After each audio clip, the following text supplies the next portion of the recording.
राधे राधे कृष्ण के प्यारे भक्तों, क्या आपने सुना है कि उस नन्हे मुन्ने से बालक की मूसलधारे माखन चोर की कहानी, जिसने अपनी नन्ही नन्ही चाल से गांव-गांव में जाकर माखन की चोरी की।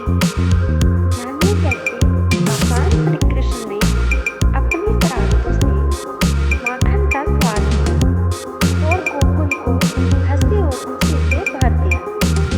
यह कथा उस समय की है जब भगवान श्री कृष्ण बालक रूप में गोकुल में खेलते थे। तब उनकी शरारतों का कोई ठिकाना ही नहीं था। वह रोज माखन की चोरी करते थे और उस चोरी की वजह से सभी गाँव वाले रोज परेशान हो जाते थे।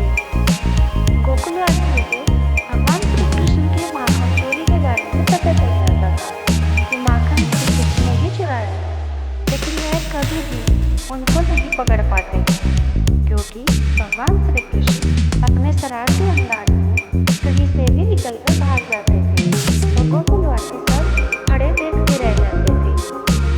एक दिन सभी गोकुलवासियों ने यह तय किया कि अब वह श्री कृष्ण को माखन चोरी करने से रोक कर ही रहेंगे, और इसलिए उन सभी ने एक योजना बनाई।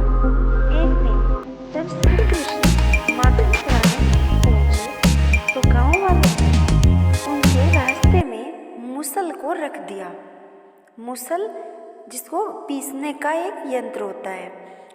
गांव वालों ने मूसल को एक जाल की तरह श्री कृष्ण के रास्ते में खड़ा कर रखा था, लेकिन श्री कृष्ण मूसल के पास जाकर देखते ही समझ गए कि यह उनके लिए कोई जाल बिछाया गया है।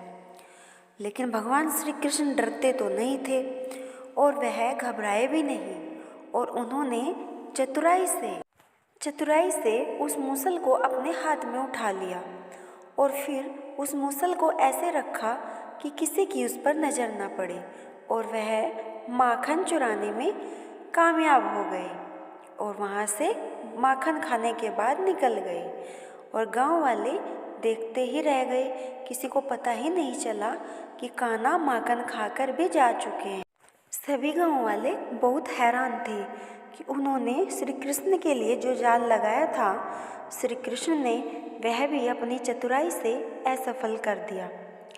इस घटना के बाद भी श्री कृष्ण बिल्कुल नहीं बदले और वह प्रतिदिन माखन चोरी करने के लिए किसी न किसी घर में जाते थे।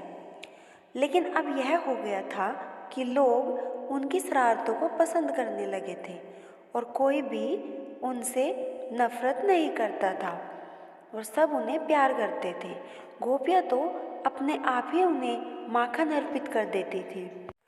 इस कथा से हमें यह शिक्षा मिलती है कि भगवान श्री कृष्ण अपनी चतुराई और शरारतों से जीवन को आनंदमय करते हैं और अपने भक्तों की मुसीबतों का हल भी करते हैं।